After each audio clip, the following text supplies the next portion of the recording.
Hello and welcome to the Shri Eco Classes. आज मैं आप सभी के लिए लेकर आई हूँ एक नई कहानी ठाकुर का कुआं, जिसको लिखा है प्रेमचंद्र जी ने। तो चलिए डिस्कस करते हैं। हिंदी साहित्य के उपन्यास सम्राट प्रेमचंद्र जी का जो जन्म है वो 31 जुलाई 1880 ईस्वी को लम्ही वाराणसी उत्तर प्रदेश में हुआ था। इन्होंने अपनी संरचनाओं के माध्यम से हिंदी साहित्य में अद्वितीय योगदान दिया है। प्रेमचंद्र के जो कथानक हैं प्रायः ग्रामीण जीवन से लिए जाते हैं। इनमें उनमें किसी सामाजिक समस्या को दिखाना प्रमुख उद्देश्य होता है। समानता व्यक्ति तथा समाज दोनों ही विकास के लिए आवश्यक है। जिस समाज में असमानताएं विद्यमान रहती हैं उस समाज का प्रगति करना अत्यंत कठिन होता है, क्योंकि जहाँ असमानताएं होंगी, जहाँ भेदभाव रहेगा, जहाँ छुआछूत रहेगा, तो वहाँ पे जो तरक्की होगी, जो देश की आर्थिक विकास और आर्थिक समृद्धि का जो हमने स्वप्न देखा है वो कभी पूर्ण नहीं होगा। और यह कहानी जो वो मुख्यतः वो 20वीं सदी की है। हम अभी कह सकते हैं कि अभी वर्तमान में ऐसी समस्याएं प्रायः नहीं देखी जाती, किंतु उस दौरान ऐसी समानताएं, असमानताएं, छुआछूत की प्रथाएं ये प्रायः वहाँ पे प्रचलन में हुआ करती थी। प्रस्तुत कहानी ठाकुर का कुआं 20वीं सदी के पूर्वार्ध तक देश में व्याप्त सामाजिक असमानताओं को प्रतिबिंबित करती है। कहानी ऊंच नीच, भेदभाव जैसे छुआछूत संबंधी समस्याओं को लेकर है।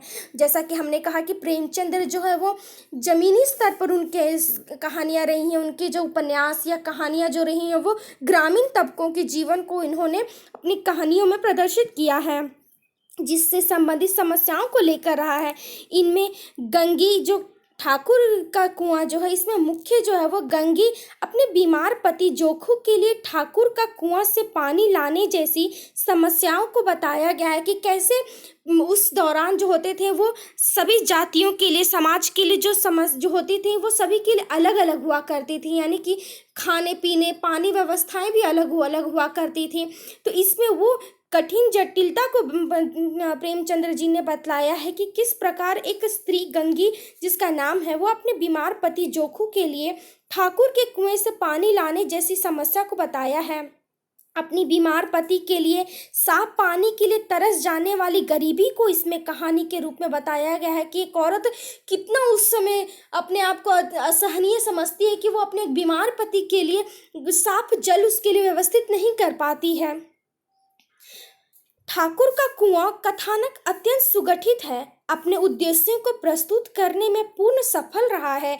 ये जो कहानी है ठाकुर का कुआं, वो अपने जीवन को उसमें बतलाया गया है कि ये खुद में ही ये कहानी पूर्ण है।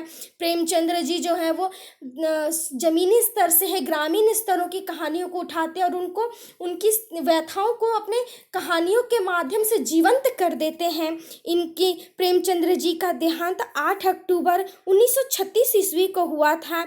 इनके सम्मान में भारतीय डाकतार विभाग द्वारा एक टिकट भी जारी किया गया था। प्रेमचंद्र जी की उपलब्धियों की, इनकी कहानियों, इनके उपन्यासों को जितना पहले चाव से पढ़ा जाता था, उतना ही इस दौरान वर्तमान में भी उनकी कहानियों को उतने ही चाव से पढ़ा जाता है। चलिए अब हम कहानी पर आते हैं।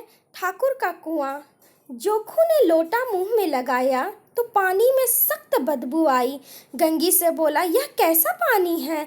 मारे बांस के पिया नहीं जाता, गला सूखा जा रहा है और तू सड़ा हुआ पानी पिलाई देती है। देखिए, गांव ग्रामीण है तो बोलीचाली भी अक्सर ग्रामीण ही तबके की होती है। यहाँ इस पात्र में दिखलाया गया है कि एक जोखू जो है वो बीमार है और उसकी पत्नी जो है वो गंगी, वो उसके लिए पानी ले आती है, लेकिन जब वो पानी अपने मुंह से लगाता है तो वो उस पानी से उसको बास आती है, बदबू आती है। तो वो अपनी पत्नी से बोलता है कि ये कैसी पानी तूने ले आई है, इससे कितना सड़ा हुआ बास आता है। गंगी प्रतिदिन शाम को पानी भर लिया करती थी। कुआं दूर था, बार बार जाना मुश्किल था। कल वह पानी लाई तो उसमें बूंद बिल्कुल न थी। आज पानी में बदबू कैसी।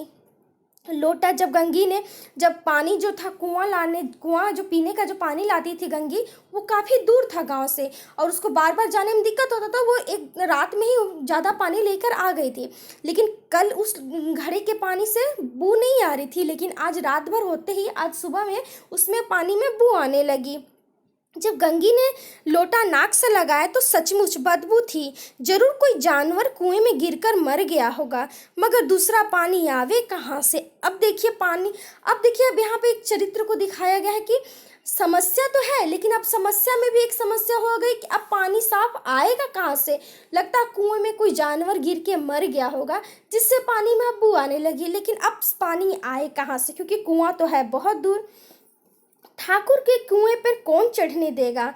दूर से लोग डांटे बताएंगे, साहू का कुआं गांव के उस सिरे पर है, परंतु वहां भी कौन पानी भरने देगा।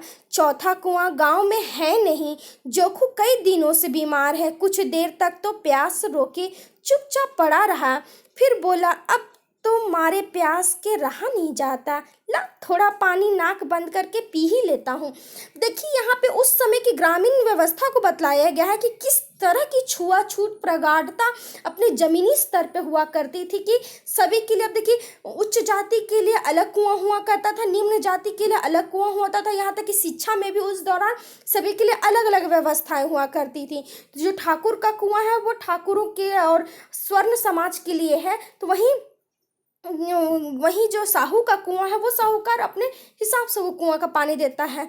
और वहीं जो जोखू है, जो नीच जाति को कहकर इनके लिए दूसरा कुआं व्यवस्थित कर दिया जाता था। ये एक समाज के लिए एक अभिशप्त के तौर पे रहा है, क्योंकि ऊंच नीच असमानताएं ये समाज को सिर्फ डकिया नीसो ढकेल कर ये समाज को सिर्फ विध्वंस ही पहुंचा सकती हैं। ये किसी देश को या समाज की अर्थव्यवस्था को कभी ये तरक्की नहीं पहुंचा सकती हैं। गंगी ने पानी ना दिया, कहा कि नहीं। गंगी इतनी समझदार थी कि हाँ, पानी अगर बदबू आ रहा है वो पानी खराब है। गंगी ने पानी ना दिया। खराब पानी पीने से बीमारी जो है वो बढ़ जाएगी, इतना जानती थी, परंतु यह न जानती थी कि पानी को उबाल देने से उसकी खराबी जाती रहती है। देखिए यहाँ पे एक और चीज पे ठाकुर प्रेमचंद्र जी ने एक और चीज पे जिसका ध्यान हमारा किया कि उस समय शिक्षा भी कितनी बटी हुई थी, कि शिक्षा, औरतों की शिक्षा भी एक तरह से शिक्षा तो बटी हुई थी, किंतु औरतों के लिए भी शिक्षा बटी हुई थी। औरतों को उस दौरान पढ़ने नहीं दिया जाता था। तो शिक्षा इतनी तो उसको जानकारी थी कि हाँ, पानी के लिए, पानी गंदा पानी पिएगा तो उसकी बीमारी बढ़ जाएगी, लेकिन इतनी शिक्षा का अभाव भी होता है कि उसको इतना नहीं पता था कि हाँ, उस पानी को अगर उबाल देंगे तो उससे जो गंदगी होती है, विषाक्त पदार्थ जो होते हैं वो समाप्त हो जाते हैं। बोली, यह पानी कैसे पियोगे, ना जाने कौन सा जानवर मरा है, कुएं से मैं दूसरा पानी लाए देती हूँ। देखिए गांव की बोली चाली भाषा को इसमें इस्तेमाल किया गया है। जोखू ने आश्चर्य से उसकी ओर देखा। दूसरा पानी कहाँ से लाएगी। ठाकुर और साहू के दो कुएं तो हैं, क्या एक लोटा पानी ना भरने देंगे। अब देखिए यहाँ गंगी ने बोला है कि ठाकुर और साहू के दो कुएं हैं, तो क्या एक लोटा पानी पीने के लिए वो लोग नहीं दे देंगे। तो देखिए यहाँ पे क्या बोल रहा है, जोखू क्या बोल रहा है, हाथ पांव तुड़वा आएगी और कुछ ना होगा, बैठ चुपके से, ठाकुर लाठी मारेंगे, साहू जी एक के 5 पैसे लेंगे, गरीबों का दर्द कौन समझता है, हम तो मर भी जाते हैं तो कोई द्वार पर झांकने नहीं आता, कंधा देनी तो बड़ी बात है, ऐसे लोग कुएं से पानी भरने देंगे। देखिए अब उस दौरान की जो छुआछूत की जो प्रथा थी या ऊंच नीच की प्रथा थी, जो गरीबी की जो प्रथा थी, वो यहाँ पे देखने को आ रहा है कि लोग गरीबी में जो मर जाते थे उनको कोई द्वार पर उनको देखने नहीं आता था, तो क्या वो लोग पानी पीने देंगे। साहूकार जो है वो पानी देगा भी तो उसके 1 से दुगुना पैसे लेकर देगा। ठाकुर जो है वो पानी छूने नहीं देंगे अपने। इन शब्दों में कड़वा सत्य था। गंगी क्या ही कहती, क्योंकि ये सत्य था। जवाब देती, किंतु उसने वह बदबूदार पानी पीने को ना दिया। जोखू के मांगने के बावजूद भी गंगी ने उसको वो गंदा पानी पीने नहीं दिया। रात के 9 बज रहे थे। अब देखिए यहाँ पे कहानी का जो सीन होता है वो चेंज हो जाता है और वो रात के समय में आ जाता है कि रात के 9 बजे थे। थके मांदे मजदूर जो थे वो सो चुके थे। ठाकुर के दरवाजे पर 10-5 बेफिक्र जमा थे। यह जो घटना चल रही है वो ठाकुर के कुएं के पास की घटना चल रही कि रात का 9 बज गया था और जो मजदूर जो हुआ करते थे, जो उसकी देखभाल किया करते थे, वो लोग थक कर सो चुके थे। ठाकुर के दरवाजे पे 10-5 बेफिक्र जमा थे कि अब उनको पास कभी इस समय रात में कोई काम नहीं था, तो बोले बेफिक्री से जमा था। मैदानी बहादुरी का तो अब जमाना ना रहा है, ना मौका। कानूनी बहादुरी की बातें हो रही थीं। कितनी होशियारी से ठाकुर ने थानेदार को एक खास मुकदमे में रिश्वत दे दी और साफ निकल गए। अब देखिए यहाँ ठाकुर की यहाँ पे ये लोग बखान के तौर पे कर रहे हैं, लेकिन उस समय की ये देखिए दशा क्या कि उस समय हो या कभी भी हो, रिश्वत देकर लोग जो गुनहगार होते हैं वो आराम से छूट जाते हैं। तो उस समय की कहानी को बतलाया गया है कि ठाकुर जो है वो कितना होशियार है कि वो थानेदार को कुछ पैसे दे देता है और रिश्वत के तौर पर, और जो उसके ऊपर जो मुकदमा चला जाता है वो उससे बच जाता है। कितनी अक्लमंदी से एक मार्के के मुकदमे की निकल आए। नाजिर और मोहतमीन सभी कहते थे नकल नहीं मिल सकती। कोई 50 मांगता, कोई 100। यहाँ बेपैसे कौड़ी से नकल उड़ा दी। काम करने का ढंग चाहिए। इसी समय गंगी कुएं से पानी लेने आई। वो लोग अपने में ही बात कर रहे थे कि कौन कहता है कि नकल से काम नहीं होता है। अगर पैसा है आपके पास तो पैसे के बलबूते आप कुछ भी कर सकते हो। उन्होंने कोई 1 पैसा मांग रहा था तो कोई 10 गुना मांग रहा था, और इन्होंने सभी पैसे देकर वो आराम से अपनी बेपरवाही से वो इस मुकदमे से निकल गए। और उसी दौरान छुपकर गंगी वहां पर आ गई। कुएं की धुंधली रोशनी कुएं पर पड़ रही थी, यानी जो कुप्पी है वो कुप्पी का जो धुंधला रोशनी जो था वो कुएं पर पड़ रहा था। रात के समय का था। गंगी जगत की आड़ में बैठी मौके का इंतजार करने लगी कि कब ये लोग हटे और वो जाकर पानी कुएं से निकाल ले। इस समय कुएं का पानी सारा गांव पीता है। अब गंगी अपने में ही आपस में ही विचार अपने खुद से ही बातें करने लगी कि इस कुएं का पानी पूरा गांव पीता है, किसी के लिए रोक नहीं है, सिर्फ ये बदनसीब ही नहीं भर सकते हैं। क्यों? क्योंकि जो कुएं का पानी जो वो स्वर्ण, उस गांव के जो स्वर्ण है और बाकी सभी भर सकते हैं, लेकिन जो असमानता है, जो छुआछूत की वजह से गंगी और वो उसके जैसे लोग उस कुएं से पानी नहीं भर सकते हैं। गंगी का विद्रोह दिल रिवाजी पाबंदियों और मजदूरियों पर चोटें करने लगा। गंगी का जो दिल है वो विद्रोह करने लगा, और उस दौरान जो रिवाजी पाबंदियां हुआ करती थी उन पे वो चोट करने लगी कि हम क्यों नीच हैं, हमको क्यों नीच समझा जाता है और ये लोग क्यों ऊंचे हैं। इसलिए कि ये लोग गले में तागा डाल लेते हैं। अभी गंगी की सोच चल रही है, वो अपने मन में ये सब बातें को वो बोल रही है कि हम क्यों नीच हैं और ये क्यों ऊंच हैं, इसलिए कि ये अपने गले में एक तागा डाल लेते हैं। यहाँ तो कितने हैं, एक से एक छठे हैं, यानी कि ये लोग कितने एक से एक छठे हुए बदमाश हैं। चोरी ये करें, जाल फरेब ये करें, झूठे मुकदमे से ये करें। अभी इस ठाकुर ने, अब ये अपने विचार में ही करे कि अभी देखो ये कुछ दिन पहले की बात बता रही है कि अभी इस ठाकुर ने तो उस दिन बेचारे गडेरिए की एक भेड़ चुरा ली थी, बाद में मारकर खा गया। इन्हीं पंडित जी के घर में तो बरसों से मांस जुआ होता है। यही साहू जी तो घी में तेल मिलाकर बेचते हैं, काम करा लेते हैं, मजदूरी देते नानी मरती है। किस बात पे हमसे ऊंचे होते हैं। अब देखिए ये अपने अंतर मन में जो विचार उनको ये व्यक्त करिए कि ये किस चीज में हमसे ऊंचे हैं। इनके नाम तो ऊंचे हैं पर इनके कर्म जो है वो नीच से भी नीचे हैं। ये चोरी करते हैं, ये जुआ खेलते हैं, ये मिलावट करते हैं, इनके यहाँ मेहनत करते हैं, उसके बाद भी ये मेहनत की जो हमारी कमाई उसको देने में भी ये जी चुराते हैं। और ये किस बात पर ये अपने आप को ऊंचे साबित करते हैं। हाँ, मुंह से हमसे ऊंचे हैं, वो लोग मुंह से तो अपने आप को ऊंचा कह देते कि हम ऊंचे हैं। हम गली गली चिल्लाते नहीं कि हम ऊंचे हैं, हम ऊंचे हैं। कभी गांव में आ जाती हूँ तो रस भरी आंखों से देखने लगते हैं, जिसके सबकी छाती पर सांप लौटने लगता है, परंतु घमंड यह है कि हम ऊंचे हैं, हम ऊंचे हैं।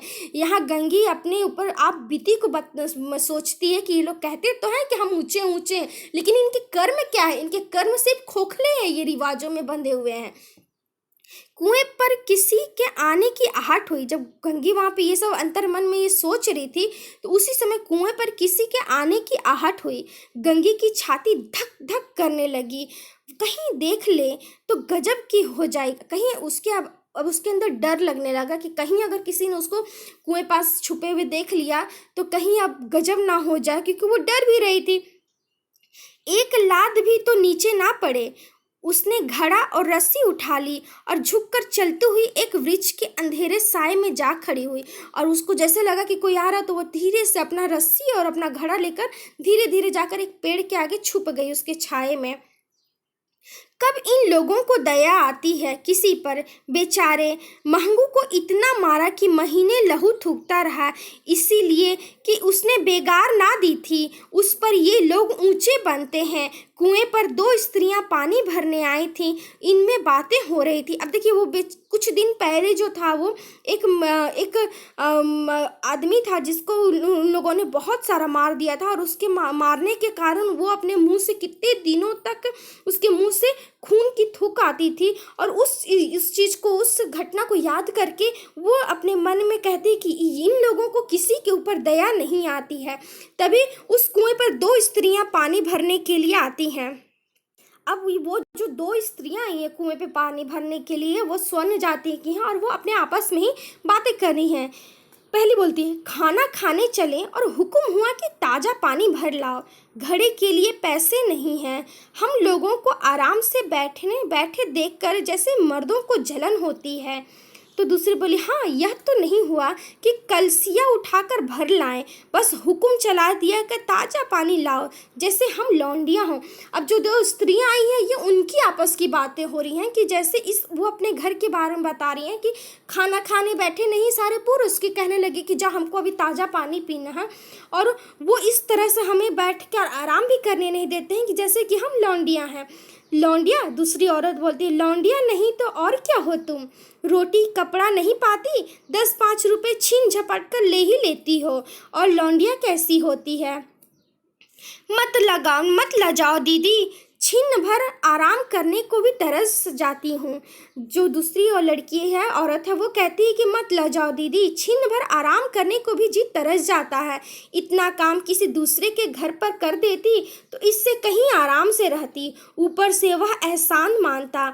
यहाँ काम करते करते मर जाओ, पर किसी का मुंह से नहीं सीधा होता है कि औरतों की ये स्थिति रही है हमेशा से, चाहे वो ऊंच हो चाहे नीच हो, कि उनको काम घर के घरेलू कार्यों में वो कितनी भी करती हैं, किंतु उनके कार्यों की कोई गिनती नहीं रही है कभी भी कार्यों का। उन कार्यों को कभी कोई महत्व नहीं दिया जाता है। दोनों पानी भरकर चली गईं तो गंगी वृक्ष की छाया से निकली और कुएं के जगत के पास आई। बेफिक्र चले गए थे। ठाकुर भी दरवाजा बंद कर अंदर आंगन में सोने जा रहे थे। गंगी ने क्षणिक सुख की सांस ली। किसी तरह मैदान तो साफ हुआ। अमृत चुरा लाने के लिए राजकुमार किसी जमाने में गया था, वह भी शायद इतनी सावधानी के साथ और समझबूझ ना गया होगा। गंगी दबे पांव कुएं के जगत पर चढ़ी। विजय का ऐसा अनुभव उसने पहले कभी ना हुआ था। उसने रस्सी का फंदा घड़े में डाला, दाएं बाएं चौकन्नी दृष्टि से देखा, जैसे कोई सिपाही रात को शत्रु के किले में सुराख कर रहा हो। अगर इस समय वह पकड़ ली गई तो फिर माफी का या रियायत की रत्ती भर उम्मीद नहीं। अंत में देवताओं को याद करके उसने कलेजा मजबूत किया और घड़ा कुएं में डाल दिया। अब देखिए यहाँ उस तरह की कि वो अपने पानी को भरने के लिए जा रही कि आसपास कोई नहीं, सभी लोग चले गए हैं। वो दबे पांव अपना जाकर रस्सी कुएं में घड़े में बांधकर वो उस कुएं में डाल रही है। घड़े ने पानी में गोता लगाया, बहुत ही आहिस्ता, जरा भी आवाज ना हुई। गंगी ने 2-4 हाथ जल्दी जल्दी मारे। घड़ा कुएं के मुंह तक आ पहुंचा। कोई बड़ा सहजोर पहलवान इतनी तेजी से उसे ना खींच सकता था। गंगी झुकी कि घड़े को पकड़कर जगत पर रखे कि एकाएक ठाकुर साहब का दरवाजा खुल गया। शेर का मुंह इससे अधिक भयानक ना होगा। जब दरवाजा खुला और ठाकुर का जब चेहरा उसने गंगी ने देखा तो उसके लिए उस समय इतना भयानक उस ठाकुर का चेहरा उसको लगा, जैसे उसने एक शेर का भी उससे उतना खतरनाक चेहरा नहीं लगा होगा जितना उसे ठाकुर का चेहरा उस पल में गंगी को लगा। गंगी के हाथ से रस्सी छूट गई। रस्सी के साथ घड़ा धड़ाम से पानी में गिरा और कई क्षण तक पानी में हलकोरे की आवाजें सुनाई देती रहीं। अब गंगी जो वो हड़बड़ा गई कि अरे ठाकुर का दरवाजा खुल गया, वो कहीं मुझे देख ना ले, और इस हड़बड़ाहट में उसके हाथ से जो रस्सी जो उसने पकड़ी हुई थी वो रस्सी छूट गई। रस्सी के छूटते ही घड़ा जो है वो धड़ाम से पानी में अचानक से गिर गया और कई क्षण तक पानी में हलकोरे की आवाज़ आते रही, क्योंकि झटका से अगर कुछ पानी में गिर जाता तो वो लहर के तौर पर कुछ समय तक वो हलचल करता करते रहती है। कौन है, कौन है, पुकारते हुए ठाकुर कुएं की तरफ आ रहे थे और गंगी जगत से कूद कर भागी जा रही थी। घर पहुंचकर देखा कि जोखू लोटा मुंह से लगाए वही मैला पानी पी रहा है।